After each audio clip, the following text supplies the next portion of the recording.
Thank you very much, members of the media, for coming out at short notice. I must apologize for calling you out in this way. As you know, the Parliament is in session and we are continuing the budget examination. That process ends on Monday. But today, the Office of the Prime Minister was examined in this process and we've only just completed that exercise. However, what you have been invited here is for a briefing so I can give you a little, and the national community, a heads up on what we are facing and doing with respect to the extreme inclement weather that we have been facing in the last 36 to 48 hours. We have had unusually heavy rainfall, but we are in the middle of the rainy season.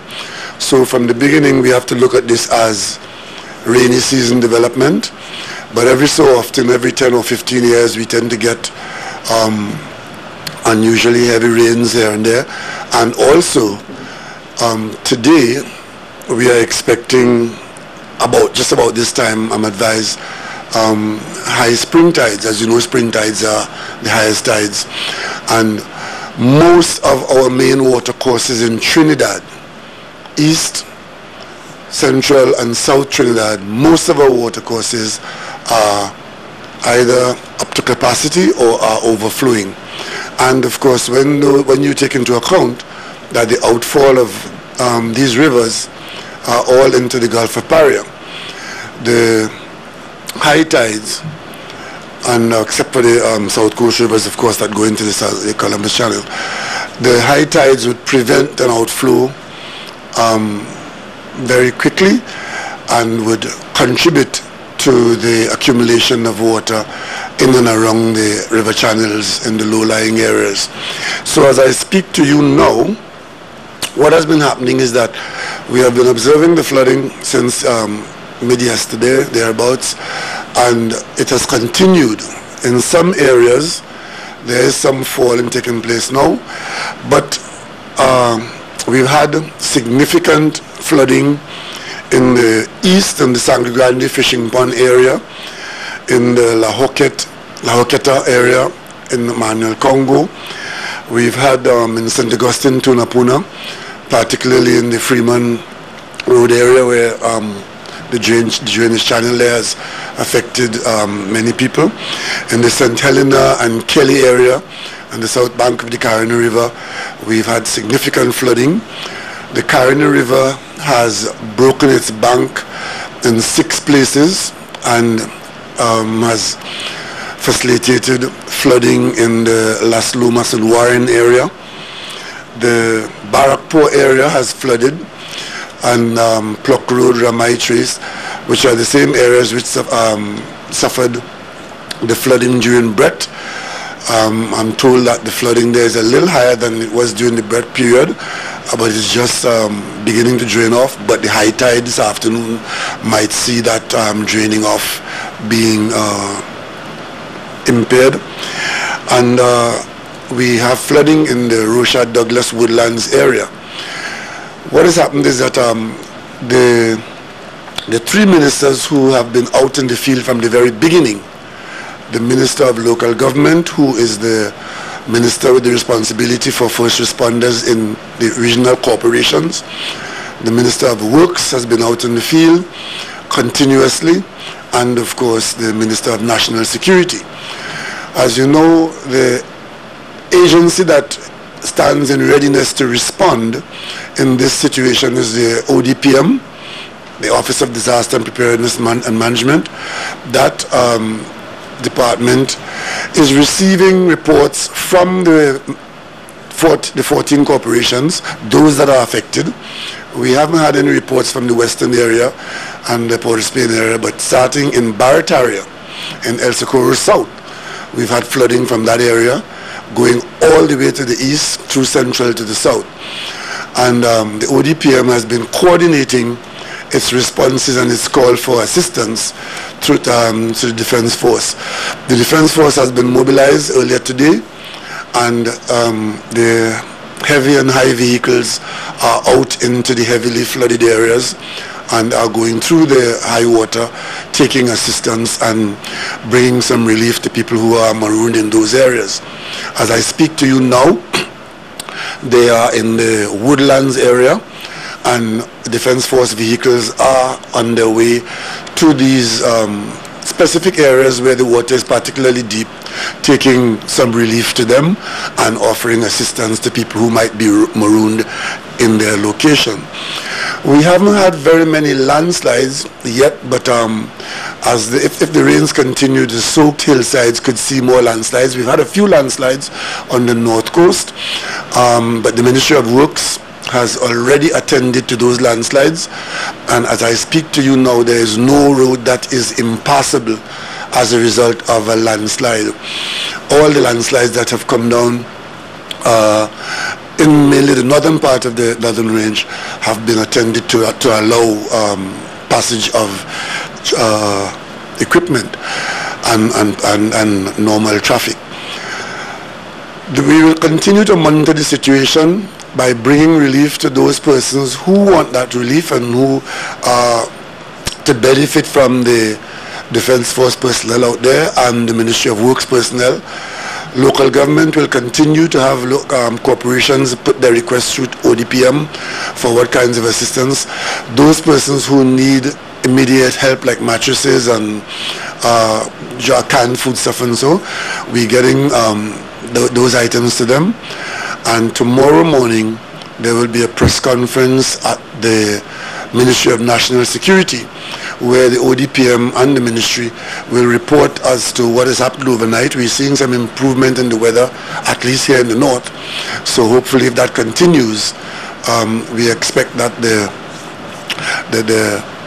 worsening of the situation as anticipated this morning, when it looked quite terrible, it appeared as though we were going to have another day of heavy rains, but that is apparently is not happening, and we are hoping that we just wait for the runoff and then start the cleaning up and bring assistance to those persons who are in fact affected in the areas I've mentioned. Some areas are more heavily affected than others, as you are to expect, and where there is greatest need, we'll focus our attention there and try to see how much relief we could bring as quickly as possible to the persons who are affected. These floods are largely riparian riverine floods, where the main watercourses are overwhelmed by the very heavy rains. Once the main watercourses are overwhelmed, then the tributaries can't outfall very easily into those watercourses, and then they themselves now become the cause of flooding for the areas that are drained.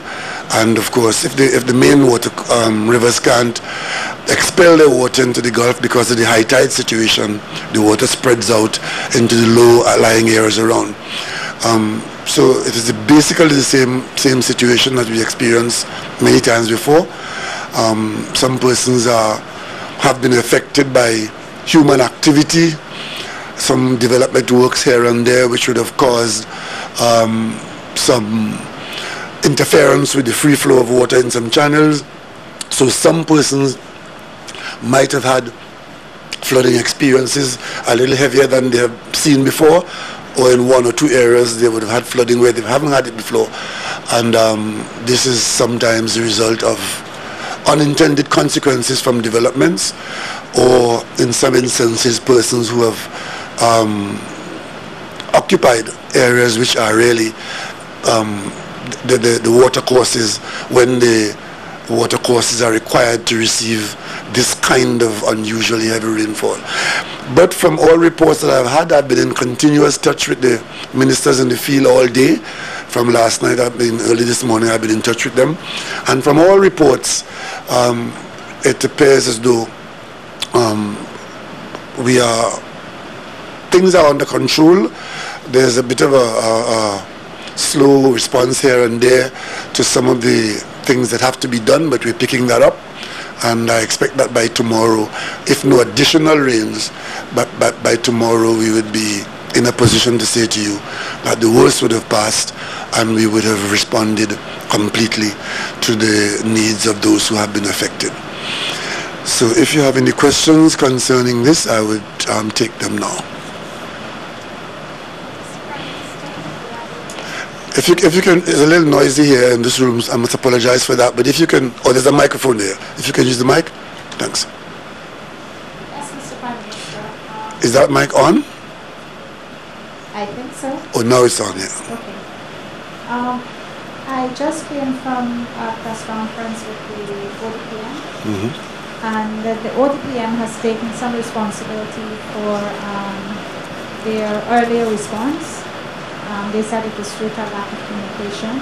A lack of what? A lack of communication among the first responders themselves. Well, like I said, the ODPM has taken some responsibility. However, the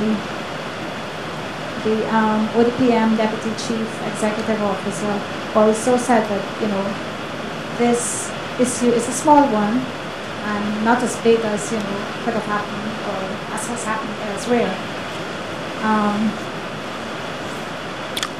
What measures are being put in place to guard against something major happening and we're not able to respond as quickly, especially from amongst first responders? I must say that the existence, the presence and existence of the Office of Disaster and Preparedness is really to put the country in a position to respond to situations like these. And we are in the rainy season to expect that this might happen, and we are also in an earthquake zone, and any day we can be called upon to respond to a damaging earthquake. We are also at the southern end of the hurricane belt, and we have had experiences of hurricanes or tropical storms, and the ODPM is really the state agency whose job it is to prepare the state's machinery to respond. So we have, there's work to be done towards improving the rapidity with which the ODPM and similar agencies can respond when something happens. We are not entirely happy that we have this down a smooth way. Local government is those are the bodies that will first realize what has happened in the districts.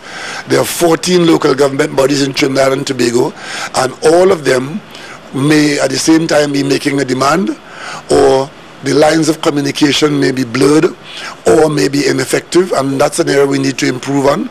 So what we need to do is, every time we go through this exercise, we ought to have lessons learned and try and improve so that the next time we are in a better position or that we respond better. I'm afraid that we're probably not seeing that just yet, and that is something that we'll have to review and strengthen our ability to respond. It is reasonable to say that seeing that we struggle with this level of inclement weather and whatever else, and one may ask if something big really happens, whether we are really positioned to. That is a question that we all have to ask ourselves, and the government needs to ask that question and go through some exercises, some tabletop exercises, to ensure that we strengthen, identify where there are weaknesses, either in organization, personnel, resources, so that in the event that something worse happens, that we don't find ourselves completely at sea. Good afternoon, Dr. Rowley. Good afternoon. First question. The areas affected by this week's flooding are pretty much the same as those affected by Brett, probably a little bit more. What long-term solutions are the government considering to possibly widen the waterways, major waterways, or come to some engineering solution in the long term for probably a disaster next time? Well, the long-term solution is to have reasonable engineering works done on the main watercourses and the tributaries. But that is not to say that even if you, as we do these engineering works, whether it is clearing, which we do, building up levees, which you may have to do some more of, once you have a situation where in a valley or in a catchment area, you have a downpour that provides water that is more than the channel can carry.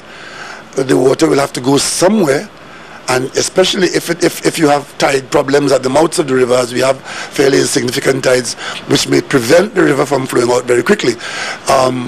One has to rely on the level of engineering, because drainage works as hydraulic engineering. And you always hear, whenever we have these situations, you hear kind of finger pointing as to who didn't clear what drain and who didn't clear what drain. While that may be so in some instances, by and large, it is the capacity of your water courses, large, medium, and small. Because if it was simply a matter of clearing the drain, once you clear the drain, you could have guaranteed that there'd be no flooding. But water has to go somewhere once the downpours provide that water. So what we have to do is to ensure that where we are able to impact on it through engineering solutions, like we do at the Caroni River, we've dredged the Caroni River, build up levees on the banks and so on. But then we had a softening of the banks by earlier rain, and on this occasion we had 6 breaks on the banks, and that would intercept, would cause flooding. We can strengthen the banks and so on. But these are engineering things that we keep doing all the time.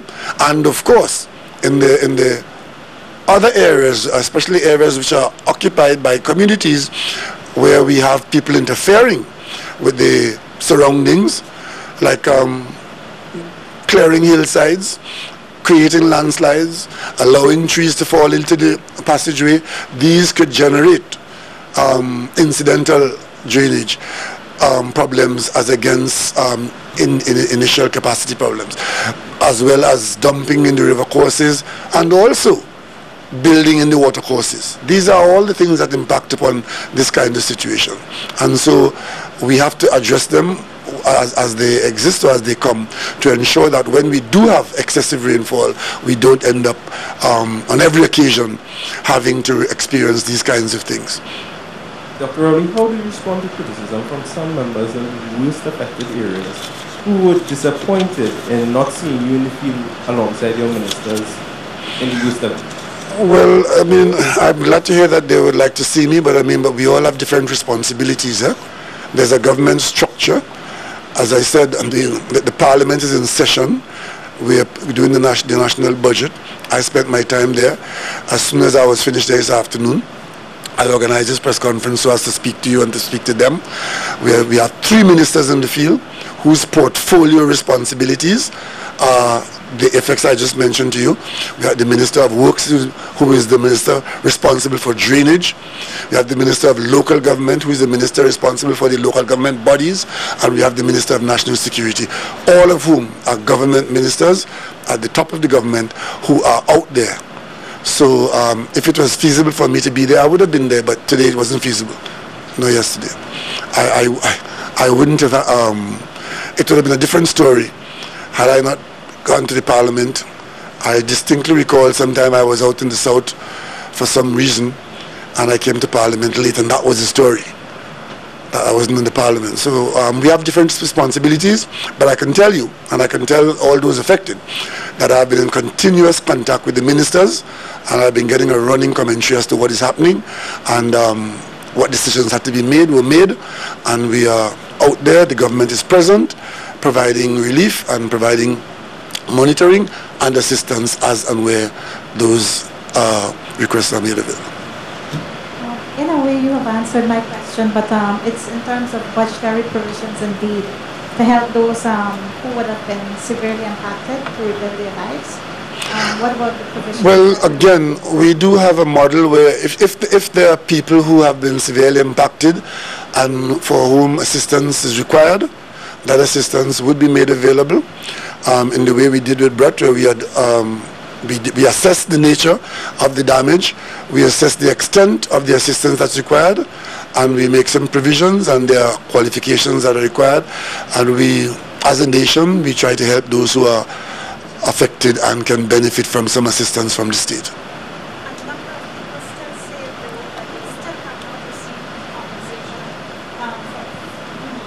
The damages they receive? Well, I don't like the word compensation. It is assistance. Relief assistance, not compensation. We have we had made certain funds available. There were certain processes to have been followed. The local government bodies were required to put their requests in, and the public officers will assess them, and those persons who meet the criteria would have got the assistance. And I guess the same thing will happen now. We would go through the same process of determining who qualifies for the assistance once an assessment is made. We can't make a full assessment until the water has drained off and the event has passed, and the officers from the Ministry of Social Development will go in along with other officers and determine what the state's role is from there on in. No more questions? Okay. Thank you very much. Okay, thank you all very much, and there will be a press conference tomorrow morning at National Security, where the ministers who are in the field and the ODPM will give you a more up-to-date see what happened tonight and into tomorrow morning. Okay? Thank you very much for coming on.